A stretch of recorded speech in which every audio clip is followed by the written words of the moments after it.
ব্যস্ত রাস্তা যে দিনের বেলাতেও মোটেও নিরাপদ নয় তারই একটি উদাহরণ দেখা গেছে নগরীর খামারবাড়ি মোড়ে।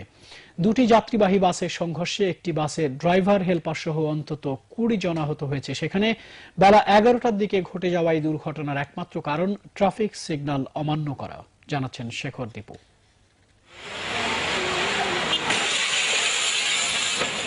কেউ কিছু বুঝে ওঠার আগেই ঘটনাটি ঘটে যায়। তবে ঘটনার পরপরই কেউ কেউ বুঝতে পারে কিছু একটা ঘটেছে, আর সে কারণেই আরো কিছু ঘটে যাবার শঙ্কায় খানিকটা ঝুঁকি নিয়ে হলেও লাফিয়ে মতিঝিলগামী বাস থেকে নেমে যান অনেকে। ফাঁকা পায়া ড্রাইভার এইটা চলতেছিল, একটাই গাড়ি ছিল, আর ব্রেক করে না, ডাইরেক্ট আসতেছিল, আর এই গাড়ি ওই গাড়ির লগে লাইগা উল্টে কাটতে পড়ে গেছে। আমি আবার ওখান থেকে দৌড়েছিলাম, দৌড়ে এসে পরে লোকজন বাইর করলাম গাড়ি থেকে। আহতদের বেশিরভাগই উল্টে যাওয়া বাসটিরই চালক, হেলপার ও যাত্রী। প্রত্যক্ষদর্শীরা জানান, মিরপুরগামী মিনিবাসটি ফার্মগেট থেকে যাবার পথে দুর্ঘটনাটি ঘটে। সে সময় মানিক মিয়া অ্যাভিনিউর দিক থেকে খামারবাড়ির সামনে দিয়ে ফার্মগেট যাবার জন্য সিগন্যাল চালু হয়েছে মাত্র।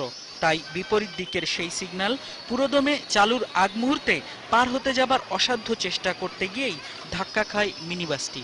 গত কিছুদিন ধরে এই মোড়ে সিগন্যাল বাতিগুলো নষ্ট থাকায় ট্রাফিক পুলিশ হাতের ইশারায় গাড়ি নিয়ন্ত্রণ করছেন। যে অপারেটরগুলো, যে লোকগুলো এগুলো মেইনটেনেন্স করতে, তাদের সাথে আমরা রেগুলার যোগাযোগ করতেছি, বাট তারা এই কথাই আমাদের বারবার বলতেছেন যে এখন আমরা এটা ঠিক করতে পারতেছি না, তাদের সাথে কন্ট্যাক্ট শেষ হয়ে গেছে। ট্রাফিক সিগন্যালের ত্রুটির সাথে সাথে বাস চালকদের অসতর্কতার কারণেই রাজধানীর বিভিন্ন পয়েন্টে এ ধরনের দুর্ঘটনার শঙ্কা রয়েছে বলে স্বীকার করেন পুলিশ ও দুর্ঘটনা বিশেষজ্ঞরা।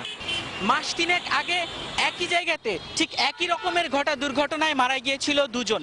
সিগন্যাল বন্ধ হয়ে যাবার পরও ড্রাইভারদের তড়িঘড়ি করে গাড়ি নিয়ে পার হয়ে যাবার প্রবণতার জন্যই এমন সব ভয়াবহ দুর্ঘটনাগুলো। সিগন্যাল